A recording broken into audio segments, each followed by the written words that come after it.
Well, good morning, folks. This is Billy Trout with the Tennessee Department of Revenue's Taxpayer Education section. And on behalf of our Commissioner, David Geragino, and our staff in Taxpayer Education, we'd like to welcome you to today's presentation on business tax for Tennessee contractors. We hope that this information will be very helpful to you, and we'll be going through quite a bit of information and giving you some examples today that will be very helpful for you. Along with me today, I've got Miss Katie Julian, who will be directing us through a PowerPoint here too. And as Katie will tell you in a few minutes, we have this posted to our website. You can now get that PDF and print that off or save it to your computer if you'd like, whatever you'd like to do on that too. I'd like to also introduce Mr. Mitch Gibson, who will be with us today from our call center. And certainly we get a lot of questions about business tax this time of year, and he'll be joining us as well. And our assistant director, Dan Vincent, is available as well to help us today too. So with that, I'll go ahead and turn that over to Kate, or turn this over to Katie, and we'll continue with the presentation. Thank you, Katie. Hey, thanks, Billy, and welcome everyone to our free monthly tax webinar on business tax for contractors. This is a topic that is easy to get twisted around about. So if you're here, you probably already know that, but it's one of those, the rules for business tax rules for contractors is kind of a beast into itself. There's no other industry that's treated like contractors when it comes to business tax. So hopefully we'll take some of that guesswork out of it for you. As Billy mentioned, there is a PDF of this presentation if you want to follow along. So some of the hyperlinks that we have, you won't be able to click into them from the WebEx, but you can click through on the PDF on them. So you can look in the chat for the link to that, or there's a link over on the tax webinars webpage that you registered for this event on. You go to tn.gov/revenue, click on taxpayer education, and then tax webinars, and you'll see a link for today's materials. So let's go ahead and move along here. Today we're going to be talking about those special rules that apply just to contractors, that are special just for contractors. We're going to be talking about how these rules apply to both in-state and out-of-state contractors. We'll discuss filing the business tax return, how to handle subcontractor deductions, which is another aspect of business tax that applies only to contractors.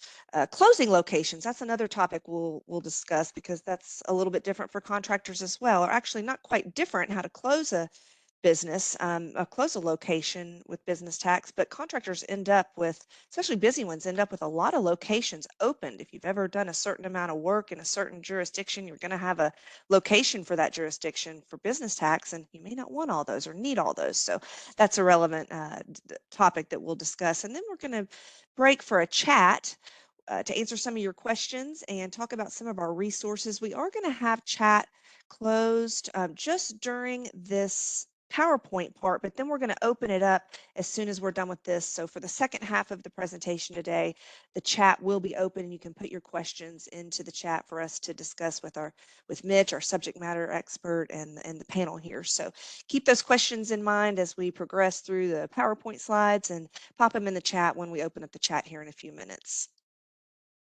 Okay, so can't get very far here without first defining what is a contractor according to Tennessee law. For business tax purposes, a contractor is defined as a person or entity that's engaged in the business of contracting, performing a contract, or engaging in any of the activities or activities like the following: being an exterminator, installing tangible personal property, constructing, building, erecting, repairing, grading, excavating. I won't go through every thing in that third bullet point there, but you get the picture. Basically improving real property. So exterminating services, installing tangible personal property, or improving real property. Mitch, you got something to add to that? Yeah, I was just going to add, we get a lot of questions from contractors on if they're a contractor or not. To keep it simple, contractors are any business that makes improvements to real property. And so if you fit into any of those business activities, then you would probably be defined as a contractor. So I just wanted to add that point in there. For sure. And, some people may consider themselves doing contract work. So you might be in computer repair and do some contract work throughout the state. Or you're an interior designer and do contract work in various jurisdictions throughout the state of Tennessee. Those are not considered contractors in terms of business tax law. Those businesses will just have a location where they're based, or locations where they are based if they've got multiple physical locations. Won't get into too much there. We do have some good other webinars. If you go to our webinar video archive in the same place where you registered here, you can find some information there about general business tax rules. But again, we're just going to be talking today about these contractors who make improvements to real property, install tangible personal property, or render exterminating services. So that's how our law defines contractor with regards to that.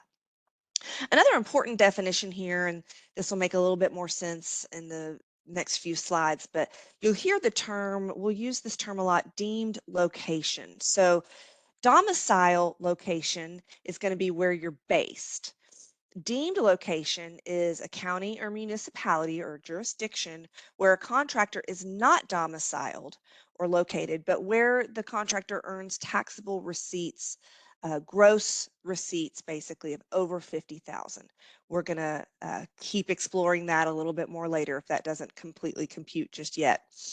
Taxable receipts from contracts performed in each deemed location. So for each location outside of where you're domiciled, must be reported on the return for the jurisdiction where that work was performed. And that is the big thing that makes contractors different from every other industry with regards to business tax, is that those gross receipts, if they're over 50, they're going to be reported on the location, on your return for the location where that work was performed. Taxable receipts of 50,000 or less for compensation from contracts in a jurisdiction other than your domiciled location must be reported on the return for the jurisdiction where you're domiciled. Again, we're going to explore that a little further here in a few minutes. It's up to the contractor to correctly determine what jurisdiction each job is in order to obtain the proper licensing and know how to file for business tax accordingly. And there's a link here. Again, if you've got the PDF, you can click on this link. It's a PDF that tells you which, okay, so let me back up a minute. Every county has business tax, right? They call it the state level tax, but every county that you work in, there's no exemption there. But there are many, many cities and towns in the state of Tennessee. Some have business tax and business licensing enacted, some do not. If you're wondering where you are doing a job, if it has business tax or not, so if you're going to need that license, if you meet the threshold that we'll discuss, this is a link to a listing that will tell you which municipalities or cities and towns do have business tax where you're going to have to report to. And there's also, Mitch just put a link into the chat that's a map. You want to explain that link a little further, Mitch?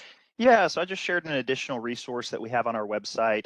This particular link is really helpful. You can search specific addresses that are located within the state of Tennessee, and it will share with you some important information.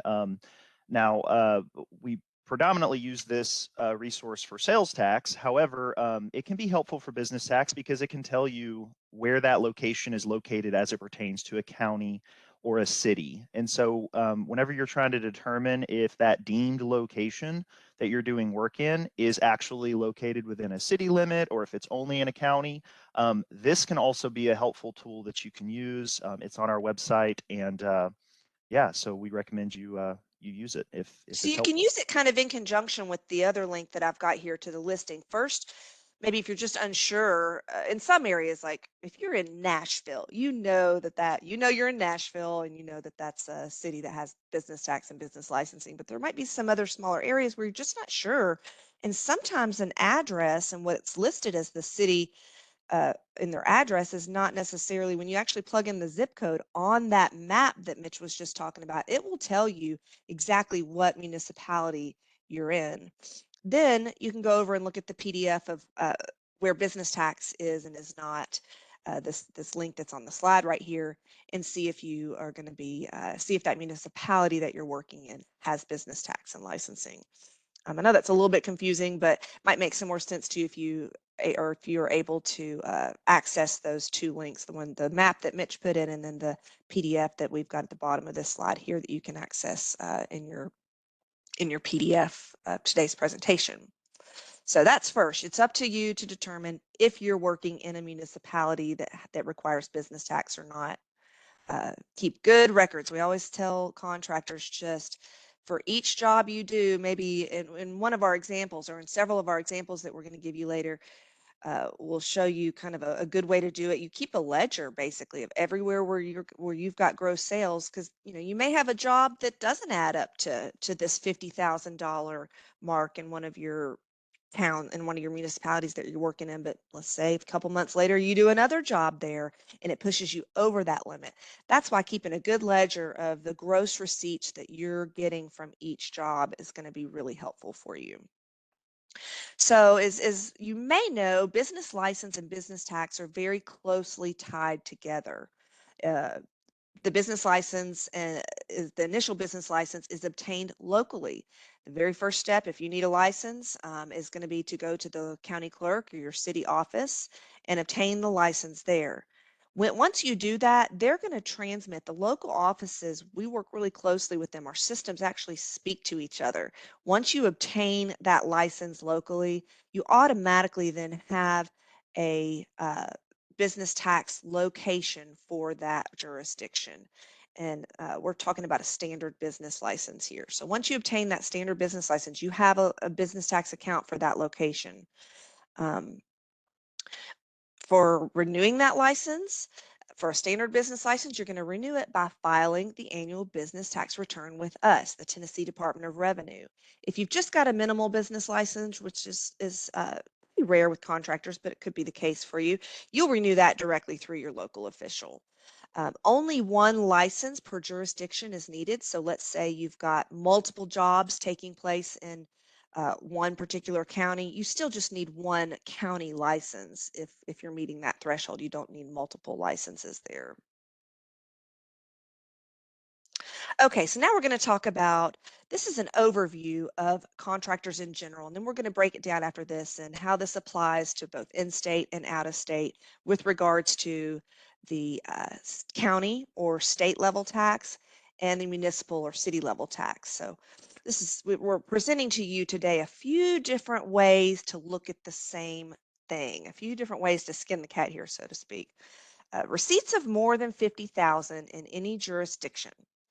Registration and license are required for both the city and or county, and this applies to both in-state and out-of-state contractors. So if you've got gross receipts over 50 in any jurisdiction, that takes the guesswork out of it. It's pretty cut and dry. You're going to register for business tax and have a license for that jurisdiction, and the tax is going to be sourced to that jurisdiction. For in-state contractors, receipts of $50,000 or less than a jurisdiction, no additional license is required, and those gross receipts are going to be reported back to your domicile location. There's a note at the bottom of this slide here that's pretty important. I want to make sure you understand that when we're talking about licenses required and everything, it's just with regards to Tennessee tax law. You may be required to obtain a license in order to pull a permit locally, but that's up to local ordinances. We're just going to be talking today about how the requirements with regards to tax law. So they work together. If you're not really required to obtain a license according to tax law, but they're telling you locally that you need a license to pull a permit. If you want a permit, you need to obtain that license, right? Because I'm sure if you're working, you can't really proceed without a permit. So moving on to the third bullet here, out-of-state contractors, receipts of 10 to 50,000 in a county must pay on the state business tax return. On your state return, it's going to be a location of 9999 in your business tax return. So let's break all this down now further. going to look a little more complicated, and then we're going to pull it together and hopefully make it take some guesswork out of it. So for in-state contractors, the state level tax, also known as county level, gross receipts of less than 10,000, you're exempt from business tax. You'll get a minimal activity license where you're domiciled, where you're based out of. And that is, of course, if you make more than 3. So between 3 and 10 in gross sales, no business tax required, but a minimal activity license from where your business is based out of, whether you've got a storefront for your business or just based out of your home. Gross receipts less than 10,000 in your domicile county or sourced to that domicile county, or more than 50 in another county, it's taxable in the deemed location. So where you're making more than 50. A standard license is required in that deemed location, and a minimal activity license in the domicile county. And again, that's if you make more than 3 in sales from the domicile county.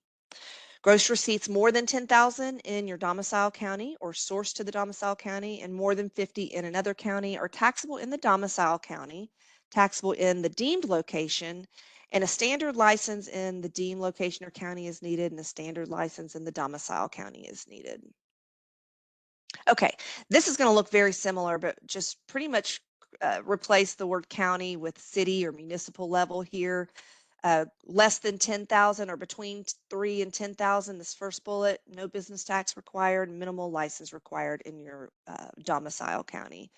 Gross receipts of less than 10 in the city where you're domiciled, or more than 50 in another city or municipality, taxable in the deemed location. A standard license in that deemed location and a minimal activity license in your domicile location. Gross receipts of more than 10 in your domicile or more than 50 in any other, taxable in both the domicile and deemed location, standard license required in both deemed and domicile. Between gross receipts and let me make note here, I don't think I've mentioned this yet. We're talking about annual gross receipts, the gross receipts that come in during the tax year. Between 10 and 50 in a city other than where you're domiciled, this is where things are a little bit different than the county. So anything between 10 and 50 in a city other than your domicile. So that's going to be sourced and taxed in your domicile city. So if you live in Chattanooga, or if your business is based in Chattanooga and you do under 50 in, let's say, city of Red Bank, those gross receipts are going to get sourced back on your Chattanooga location return. That is, unless you are domiciled in an unincorporated area. So if you live outside of the city limits, or not live, sorry, your business is based outside of the city limits, for those gross receipts on jobs that you do that are between 10 and 50 in in a city or municipality, those receipts are not going to be taxed to any municipality. Of course, they'll be taxed to us on the state and county level, but all right. Past 3 slides actually are going to be wrapped up in a little chart here that might make more sense to you if this is the way your brain works, which it is for me personally. You can look here. We've got annual gross receipts in the first column. The next column is where the license is required. And then we've got the state and municipal level tax. So I'm going to focus on that first box that's combined here under state or county level and municipal or city level. So anything under 50, receipts under 50 from contracts in a jurisdiction other than where you're domiciled are reported on the return for where you're domiciled. Like I was just talking about, if your business is based in Chattanooga and you have a job that you did in city of Red Bank for $35,000, you're going to report that $35,000 on your Chattanooga return because it's under $50,000. Look at the next big block down. Receipts over 50 are reported on the return for the location where receipts are generated. So your business is domiciled in Chattanooga, and you do a $60,000 gross receipt job in Red Bank. That's going to go to Red Bank. Okay, if 50,000 is your threshold here, you're looking at over or under 50,000 to determine where you put that on your return. And again, we've got some little notes here. You see the 1 asterisk here, and this is for receipts that are under 50 in a domiciled location. If you don't have a domicile city, if you're located in an unincorporated area, again, those amounts don't get reported to any city or municipality. If there are receipts, the 2 asterisks, the note in the next block down, if there are receipts for over 50,000 in an unincorporated area, those receipts are not reported to any municipality. Okay, we're going to put the rubber to the road here and look at how this looks in some examples. We've got a few examples here that will demonstrate a range of scenarios.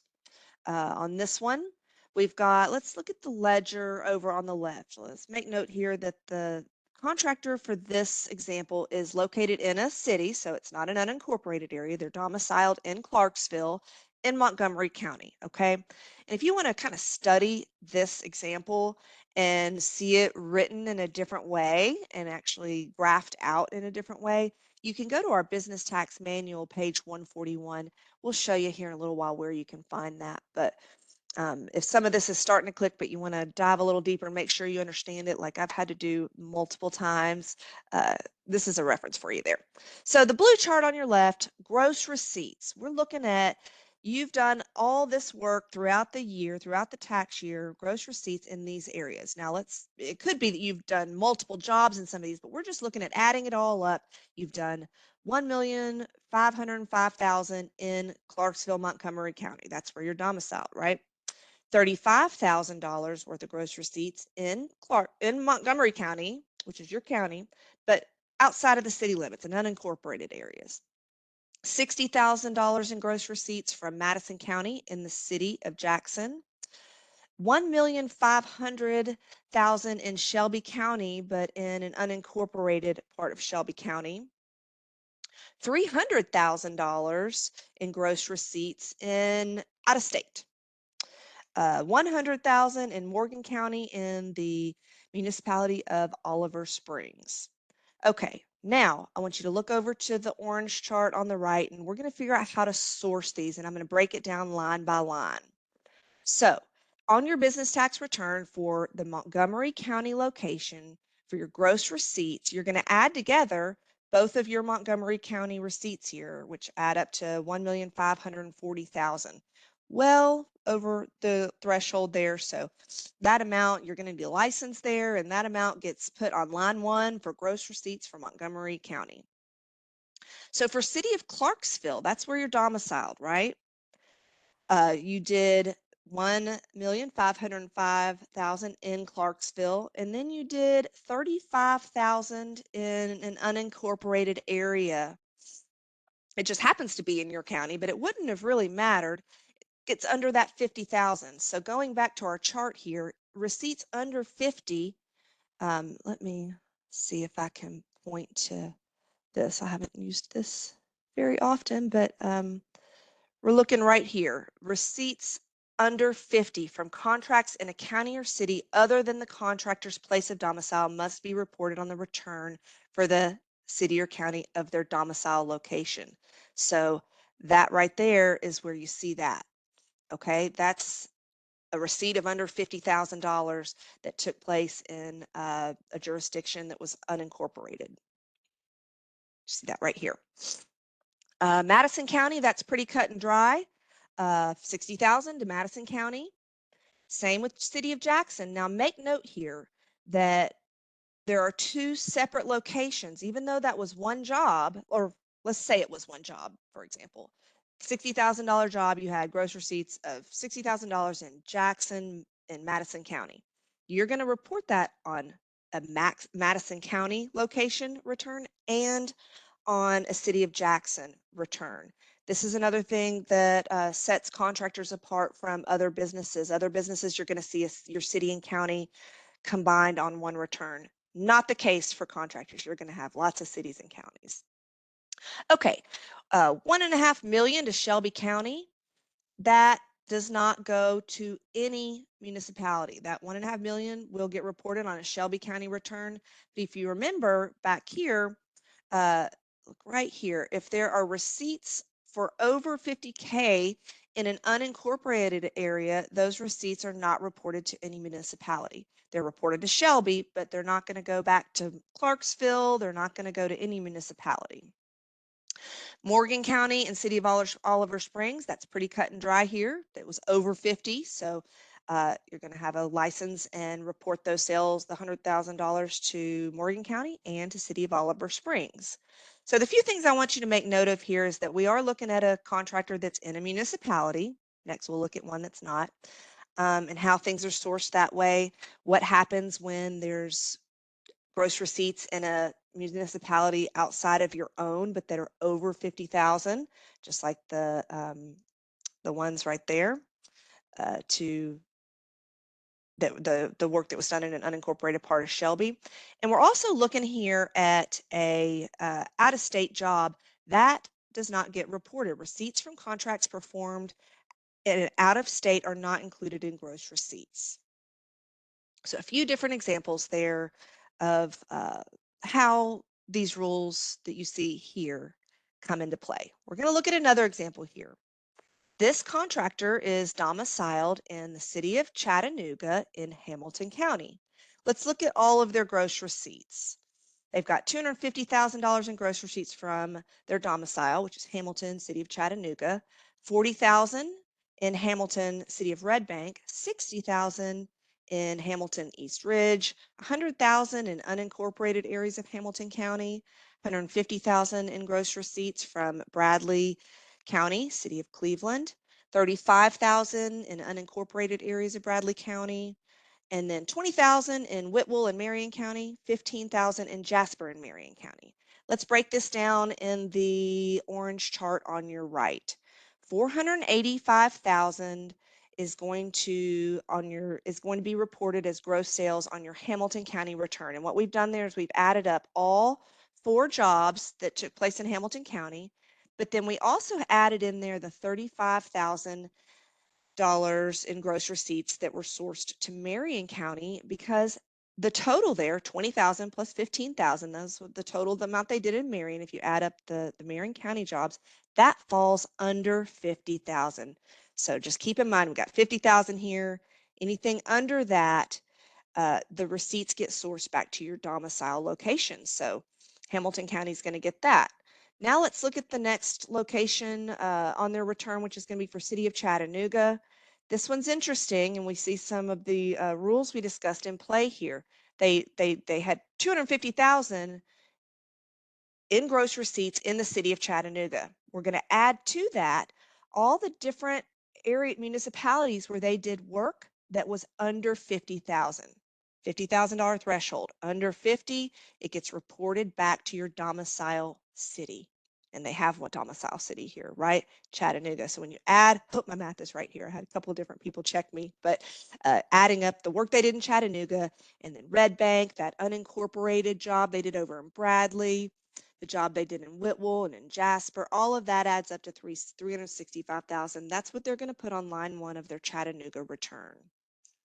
They're going to have a City of East Ridge location and a license for there because they did over 50, right? That one's pretty simple, 60 to City of East Ridge. We're adding up for Bradley County. They'll definitely need a license there because their gross receipts were over 50. And we added up the 2 jobs, the one in Cleveland and the one and the job that was in an unincorporated area, to add up to 185,000 in Bradley County and 150 in the city of Cleveland. So a few things in play there that might start making this make sense to you here. Now, the third and final example we have for in-state contractors. Oh, Mitch, you got something to add to this slide here? Okay. So sorry. I just wanted to add, we get a lot of taxpayers in the general call center, specifically contractors who have a laundry list of licenses. Maybe they got licenses from previous years where they had a job, and then this current year when they filed, they actually didn't really have that much, gross sales to report for that deemed location. And so on this example, you'll see Marion County had gross sales of 20,000. They also had another job of 15,000. Now, those do not meet the threshold to warrant having a license for that year that they're filing these gross receipts. So those sales would be sourced to their domiciled location. However, since the contractor has had that license from previous years, that Marion County location is still going to show up on the return. So it's going to be there's going to be a temptation to report those sales on that Marion County location. Right. So it's really important to focus on these thresholds, and I would recommend going back to the chart that Katie provided earlier. That's a very, very helpful thing. I like charts. They make everything a lot easier, and so it all has to do with these thresholds. And so I just wanted to add that fact. It doesn't mean that you have to close out that license for Marion County. In this example, if you do have a Marion County deemed location, you would just report a $0 return for that location. And you may want to keep that license to use for future years. It just depends on what you need for your business. So I just wanted to add that. Yeah, Good and point. and I can just chime in on that too real quick. Mitch said that so well. It's really incumbent on our contractors out there to manage these profiles for these different cities and counties in the way that you would like them. Some contractors are very religious about going in and closing out locations so that they do not have to force a $0, which by the way equates to a $22 minimum tax for that location on their return. So some people want to close them out. Others are like, just leave it open. I'll probably use it again. Don't care. Going to go ahead and pay. That's your decision. We want to help you with that. But the one thing we want to encourage everybody to do, we're recording this today in late March of 23. We know that in 3 weeks we have a due date for business tax for most of you as taxpayers. This is better addressed now than it is 3 weeks from now. So please go out there, look at what you need, reach out for assistance. Katie's going to tell you about how to get assistance from us here in a little bit. So thank you. That's all I wanted to say. Thanks. Such a good point that Billy just made about where we've got a few weeks here before business taxes due. And just to put into play here, like Mitch was saying, let's say you have a Marion County license, which means a Marion County location on your business tax profile. But you didn't do enough work to need to report the sales there. This is where you would make that decision, like they were saying. Do you want to keep that location open and just file 0 on it, because those receipts you made there are getting sourced elsewhere, right, over to your domicile? Or do you want, so you can close it out, you can file 0 on it, pay your $22 on it, and maybe you do a lot of work there and want to keep it there so you don't have to go back to the local office next time you do a job and get another license. Maybe you just want to keep it active. Cool. File 0, good to go.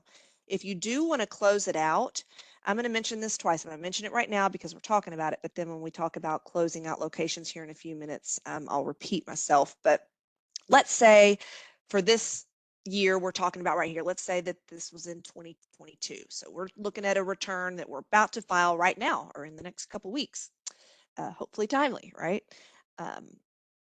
For using these numbers, and you're thinking, maybe I've got a Marion County and Whitwell and Jasper location over on my business tax profile, but I don't need to source anything to them, and I really don't want to pay that minimum tax or pay that 0. I probably won't ever do another job there again. You would need to actually, if you didn't, you could go and close it out as of, actually, Billy, Mitch, Dan, repeat me if I'm wrong here. You could close it out as of December 31st, 2021. Right. You Right. can do Okay. that. That's correct. And On the TIMTAC. main thing is accuracy, and your examples here are very clear about what the law requires. But you've mentioned before, certain municipalities have licensing requirements that are tied into their zoning and stuff like that. That's outside of business tax law, and we try to accommodate. And you as a contractor are put in that sort of position to where you have to get a license in certain situations anyway, which is outside of what we're talking about today, particularly. But bottom line is, you as the contractor have the administrative control to make this happen in whatever way you want it to happen. But sooner is better than later. Okay, there you go. That's right, for sure. Because this stuff does get confusing. I get twisted around about it, even just talking about it again right now, and I understand it. So doing this now and answering all your questions about it and getting it figured out. If you're a contractor joining us here today, or you're a CPA that works with contractors, we can't stress enough how getting this taken care of sooner rather than later, because it is complex, rather than waiting till the day before it's due and contacting us and having longer wait times than usual. Let's get it taken care of now, because it can get kind of convoluted. So okay, this third example we're going to look at here throws a different scenario into the mix. Now we're looking at a contractor that is domiciled in an unincorporated area, all right, of Hamilton County in this example.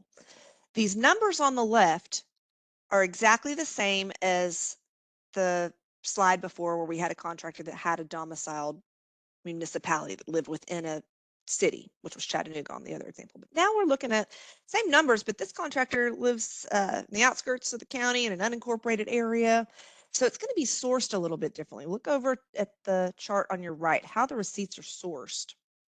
Hamilton County, still, we're adding up all of the Hamilton County jobs, and also adding that 35,000 from Marion, because it's a county where they did under 50. All that gets sourced back over to Hamilton County, totaling 485,000 getting sourced to Hamilton County, line 1 of the Hamilton County return. City of Chattanooga. So this contractor doesn't live in City of Chattanooga like the previous one. They're unincorporated, but they're going to be having a City of Chattanooga. They're going to have a Chattanooga location on their business tax return and have to get a license there, because they are well over that $50,000 threshold there. City of East Ridge. They did over 50 in that jurisdiction, so they're going to have a license and report those sales back to that jurisdiction. Bradley County, same thing. They did over 50,000. If you add up the two Bradley County areas there, 150,000 plus 35,000, that 185 will get sourced over to Bradley County, and they'll have a license from Bradley County. And the City of Cleveland will have 150. They'll have a license from City of Cleveland, and 150 will get sourced to the City of Cleveland. Now, you'll notice some municipalities, some cities missing from the orange chart on your right. Why is that?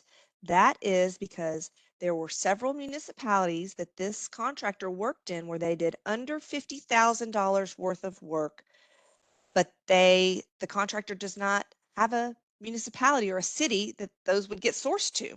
So they kind of go, as I like to say, poof. Of course, they're getting accounted for. The contractor is paying tax for those at the state level in these counties, but those amounts are not going to get reported to any municipality, because this contractor does not live in a municipality. And what we're looking at there, just to go back a few slides and look back at the chart, is this right here. If there is no domicile city for the contractor, so they're based in an unincorporated area, city receipts under 50,000 are not reported to any city. So you see an example here where we had a few different scenarios that played in: an out-of-state job, a big job that took place in an unincorporated area of Shelby County. We had some other things come into play in this example, where a lot of the receipts for municipalities under 50 all got added into their domicile, Chattanooga. And here we've got a contractor in an unincorporated area that did some work under 50 in some other cities. So those amounts did not get sourced anywhere, to any municipality, I should say. All right, that's it on in-state contractors. Now we're going to talk about how these rules apply to out-of-state contractors. It's a little less complicated in my opinion, but you may feel the same. Gross receipts of over 50,000 in any location in Tennessee, in any Tennessee county, contractor must obtain a license from that county, and state level business tax is due on the receipts. All right. Gross receipts of over 50,000 in any Tennessee municipality or city/town. Contractor must obtain a license from that municipality, and the municipal level business tax is due on the receipts. This is in addition to filing it on the county level, so you're going to file it on both. Gross receipts of 10 to 50,000 in any Tennessee county, no local license required. according to tax law. Again, locally they may make you get one, they may make you get a license to pull a permit, but for tax law purposes, no local license is required, but receipts must be reported on the contractor's out-of-state location, which again is listed as 9999.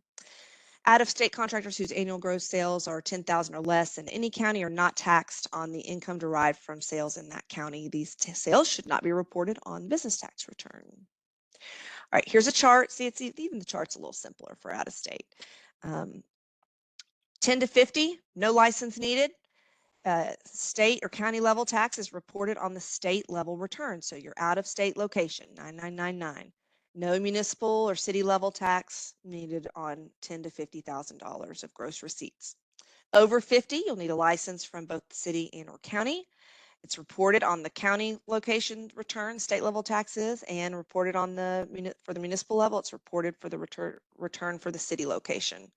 Again, under 10, gross receipts under 10, no license or tax required. A couple of examples we've got here. We've got a contractor domiciled in Kentucky who receives compensation of $10,000 in Davidson County, 21 in Williamson, and 5 in Sumner. Because he has receipts of 10,000 or more in at least one Tennessee county, they should register and file one return with the Tennessee Department of Revenue. We've got total receipts of 31,000, only the receipts of counties where he earns at least 10,000. So that if you look at the chart down here, the 10,000 to Davidson, excuse me, that's going to get reported on the out-of-state location return on the 9999 location because it's under 50. Same with the Williamson County, or I should say between 10 and 50. They did $21,000 worth in Williamson County. It's going to go on their out-of-state location return. That amount of gross receipts that they made in Sumner County, they do not have to report for anywhere because the receipts were under 10,000. A little bit more complicated gross receipts here for this out-of-state contractor. Say they're domiciled in Georgia and receive compensation of $100,000 in Hamilton, Chattanooga, $55,000 in Bradley, Cleveland, and $45,000 in Sequatchie, Dunlap, $5,000 in Marion County, City of Jasper. See the breakdown here, 100,000 goes to Hamilton because it's over 50 and they'll need a license there. 100,000 to Chattanooga, source to Chattanooga, and they'll need a license there. Same with Bradley and Cleveland because it's over 50,000. That was that 55,000 amount in gross sales. So that goes on those returns, on those locations, I'm sorry. Sequatchie though, 45,000, that's under the $50,000 mark. So that amount is going to get sourced on the out-of-state location, the 9999 location, because it's between 10 and 50. 45,000 in Dunlap, not going to be reported because municipality receipts are under 50,000. Jasper and Marion County, not reported anywhere because it's under 10,000. All right, we're not going to spend a lot of time because this was a lot of information and we're actually getting kind of low on time here. I want to just point you to some resources for business tax filing. It is required electronically and you can access a webinar about filing the business tax return. If you've got questions about that, we've got a link to the video and a link to the PDF here. One thing I do want to make note of is that gross sales are reported per location on line 1. Most businesses report sales for a period in which a sale is made. However, contractors report business tax on a cash basis, which I know a lot of contractors work on when you're getting a draw. Progress payment charges billed pursuant to a contract are reported in the period for which the payments are received. Payments to subcontractors. This is actually pretty simple. Contractors are able to deduct amounts paid to subcontractors. That sub must have a business license or a contractor's license. That's why we get a ton of calls in March and April because if you're a contractor and you're trying to make sure that you can write off that payment you made to a subcontractor and you need their business license. So what's that subcontractor going to do if they don't have one? They're going to go get one real quick and that's going to be chaotic. So my advice would be if you're working with a sub, gather this information beforehand and make sure they have their license beforehand. You're going to need the name, address, license number of the sub, and we recommend you maintain a copy of that license in your records. This is a screenshot of what it looks like when you pull up the return on TINTAP, the subcontractor worksheet. You just plug in your numbers there. You can upload a CSV file. We get the question often from, especially from CPAs and accountants for contractors, because you've got all this information, tons, especially with subcontractors. You are able to upload it in a spreadsheet or a CSV. You just answer yes when you get to that point on your return. You have to upload both the return and the subcontractor worksheet. You can't do the return on TINTAP, fill it out on TINTAP, and then upload the subcontractor worksheet as a CSV. You have to do both. We've got some resources here. It's pretty slippery. If you understand, if you can get a solid understanding of how the CSV files work, we've got great instructions, very detailed step-by-step instructions on these links here of how to do it. It's pretty particular the way they want these CSV files to be formatted. But once you get them formatted and understand that, it might be a good way if you have a lot of jurisdictions you work within and you have a lot of subs that you deal with, this may be a good option for you. We talked a little bit about closing locations. That's totally up to your prerogative whether you want to close a location for which you have had one in the past, but maybe you're no longer doing work. We say here, if you finish a job in a city with no prospect of another job in that same city or jurisdiction, you may want to go ahead and close it out after you've filed for those receipts there. Snip here of how you close. If you're familiar with TINTAP, you may already know this, but under your business tax account, you just click on additional actions and then close account, and then it'll give you options there of which locations you want to close. Right now, I think since we're kind of limited on time, I'm going to open up the chat and probably hopefully refer to some of these resources that we've got here as we're chatting. Give me just a minute, 'cause I can't talk and chew gum at the same time. Attendees can now chat with our panelists. So that's done. You can add any of your questions into the chat at this point that you've got. And Billy, Mitch, if y'all want to join me again, we had a ton of questions, or several questions, come in on your registration forms that were really great. And we answered a lot of them with our slides, actually. We had pretty detailed information here, but anything else you've got to just throw into the chat? Are y'all seeing anything in there, guys? Yeah, people are asking about the PDF for the presentation today. I'm looking to get that, Okay. and I'll post it in just a second. It's where you registered, and that was just posted this morning. So if you were looking before and you couldn't find it, there was a reason, because it wasn't there. How It's about there now. that? It's also in the very Now it is. beginning of the chat. It's one of the first things I put in the chat. Up at the top was a link over to it. Oh, okay. All right. There you We can go. put it again so they don't have to scroll I up, will put though. it. I will. Frantically searching right now. Here we go. Okay. But Katie, I think you did an excellent job of explaining the nuances of this thing, and it's not easy, particularly for contractors. I think Mitch would agree too. We get a lot of questions in the call center and also by email regarding business tax. And it's kind of a hard bear to kind of get your hands around sometimes. Would you agree, Mitch? No, I would 100% agree.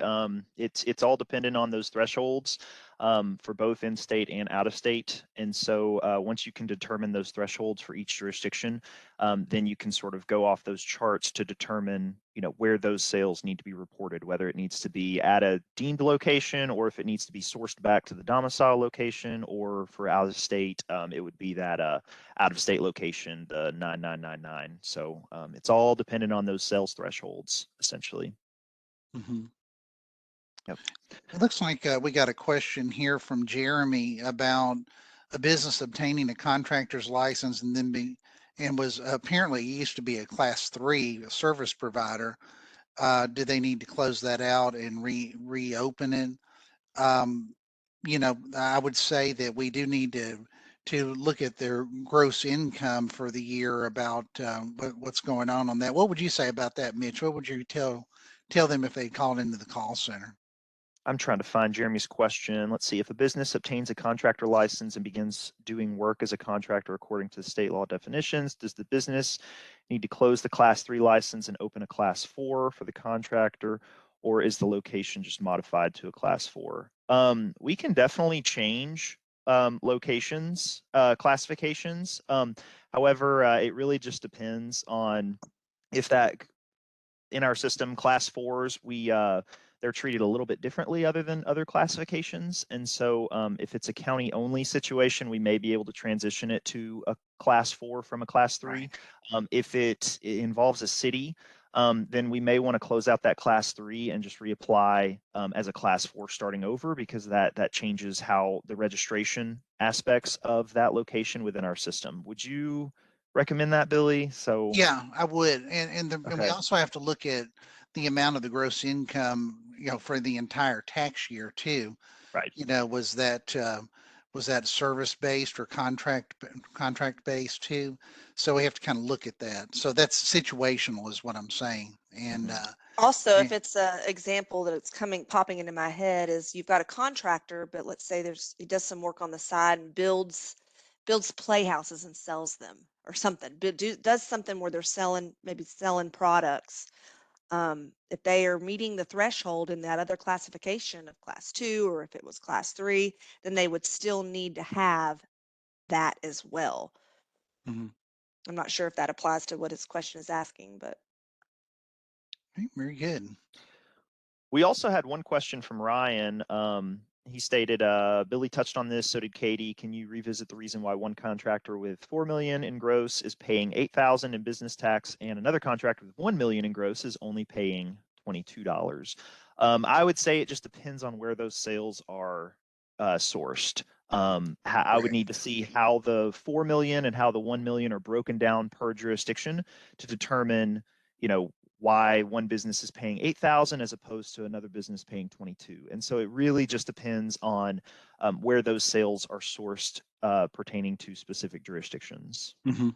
That's correct, Mitch. And sometimes it seems a little obtuse, and maybe the examples that we gave were a little bit, out there as far as money wise goes, but they were intended to give you that more of a bright line understanding of how that works. But this is the way that the state legislature wrote these laws relative to contractors. To give you a little background, as you can see here, when you eclipse that $50,000 mark, you're essentially treated with these deemed locations as if you were in that community, in that city, in that county, in that. And the reason the legislature wanted to do it that way is because they wanted all the cities and counties where the contractors are working to basically obtain the tax benefits for these people doing these activities in their cities and counties. Right. So, but sometimes, like, and I think Mitch was alluding to this too, and so was Ryan. I think in his question, when you're under the thresholds, it can obtusely put money more back into another area, or perhaps even exclude it, like Katie mentioned. If it's a lot of small pieces of the pie, they don't get taxed. What'd you say, Katie? Poof, something like right. that, right? Yeah. So weird, right? Mm-hmm. It's the way the law's written. Okay, Yeah. this is maybe a good time to mention this too, guys. We're recording this today in late March of 23. There is legislation currently being considered by the legislature right now that could change business tax, particularly for contractors too. We won't comment about that right now because it's not been passed. But when these changes do go down, assuming that they will be heavily publicized on our website. We'll do education and outreach as we always do. You can go to our website under legislative updates and look for lots of resources there too, should this happen. Okay. But we want to put that on your radar just because we know that there's some activity there. But we will wait until we get the final public chapters, which is effectively the law, so that we can properly react to what the legislative intent is. Okay. Proceed for filing for this current period. So for the 2022 Absolutely. filing period that's going to be due here next month, the law, even if the bill passes tomorrow that Mhm. changes business tax, it won't go into effect till later. That's way it's written right now. 100% correct. So, That's so right. the, Yep. Just do what you do. Right. yeah, Exactly. for Thank you, this Katie. year, Perfect. proceed this way, but we have no idea what's going to happen, but some big changes could come. And if they do, we'll probably re-record this thing, right? And Right. we won't Yep. make those changes on you last minute. So No, that's for No, sure. no, hopefully not. Here's a question. Do you guys have one-on-one business tax training? And the answer to that is no, we don't have one-on-one business tax training, but what we do have is the webinar library. And Katie, if you want to show them where they can go to look at that Sure. webinar library, that would be great. And while you're doing that, here's another question. Is there an easy way to obtain business licenses for multiple locations without physically going to these county clerk offices?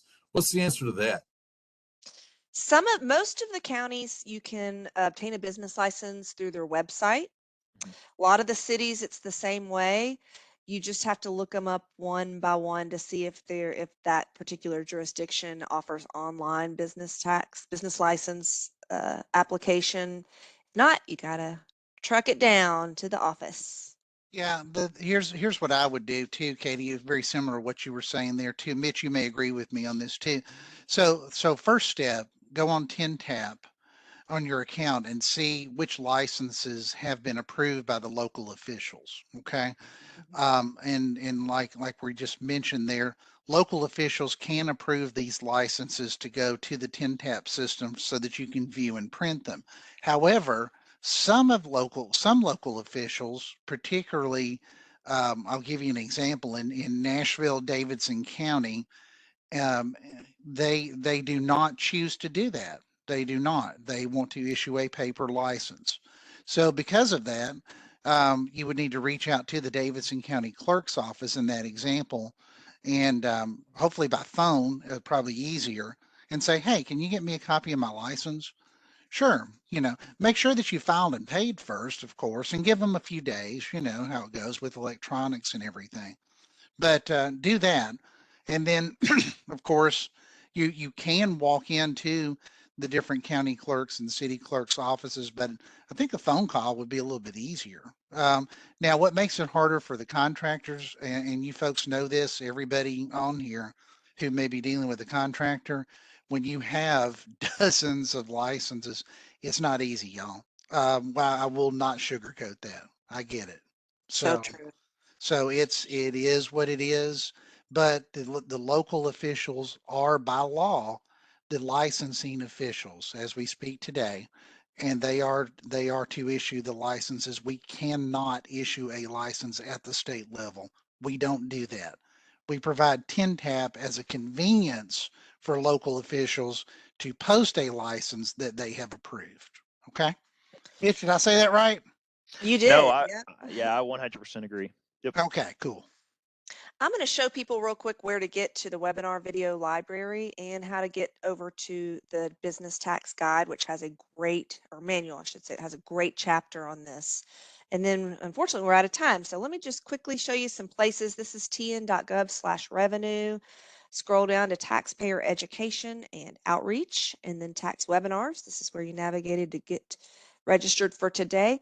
Scroll down to the bottom here, you'll see a webinar video library. You can filter or sort by category or tax type. If you were to look for all the filing the business tax return there, that's the one that I was telling you about. The business tax manual is under tax resources, then tax guidance, and then under tax manuals, you're going to click on business tax and then click on the manual. It's a big PDF that you can search through using Control F, but just want to scroll down here in the table of contents towards the end. Where is it? Yep, chapter 11 is industry specific guidance. There's a whole chapter here, about 10 or so pages, that's dedicated just to contractors. If you're still a little bit confused, I would recommend you going to this source and reading these 10 pages, maybe even a couple of times. I've had to do that several times myself. The examples that they give are great. Might help just drill it in for you. Go back over to the PowerPoint so I can put up our contact info. Important, very important here, especially since I yapped so long and we didn't get to everybody's questions. You can go to our website here, tn.gov/revenue, or email us if you have a question that we didn't get to or that you can't find an answer to when you look in our manual or any of our help articles when you go to Revenue Help. Email us or call us. You can email revenue.support@tn.gov or call Mitch's group, a great group. Unless it's the week of tax deadline, we'll get right to you, right? 615-253-0600 is the number for our general tax call center, and his group is well trained to answer these questions as well. So email us or call us if we didn't get to your question. Billy, Mitch, anything else on business tax for contractors before we say goodbye? Just mention real quick, Katie, about CPE credit for those that are That's trying right. to get that, just to be sure they understand. Absolutely. This is a new thing. Just in January, we started offering CPE credit. If you are on this webinar and want CPE credit, make sure that you take a brief moment to complete the survey after this. You don't have to answer none of the questions are required, but if you want CPE credit, you have to answer yes to question 4 on this post-event survey that'll pop up as soon as you leave. That's the way we'll know if you need CPE credit, and it will get sent to the email that you provided with your registration, with the name that you provided in your registration. Yeah, and the only thing I'll add is I'm sorry that we weren't able to get everyone's questions in the chat. Please give us a call or send us an email, and we'll be happy to get you an answer to your question. Absolutely. Yep. And we will see you next month on the last Tuesday of the month for our tax webinar, which on May 30th is Tennessee tax exemptions for nonprofit organizations. So hopefully we'll see you then, and hope you have a great rest of your day. Thank you. Bye, Thanks, everyone. everyone. And Bye, thank everyone. you, Mitch and Billy. You're welcome. All right. You're welcome. Bye.